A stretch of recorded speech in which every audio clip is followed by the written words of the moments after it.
ఒకటే కోరిక నాది. నేను ఇవాళ పేపర్లో చూసినా, ఇంత అన్యాయం అయితే ఎక్కడ చూడలేదండి.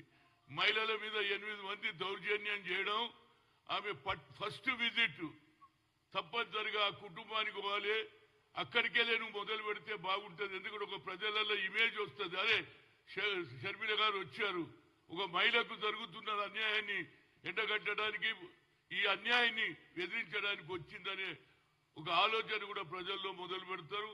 తప్పనిసరిగా ఆమె సక్సెస్ కావాలని, అక్కడ కూడా కాంగ్రెస్ బలపడాలనేదే నా ముఖ్య ఉద్దేశం.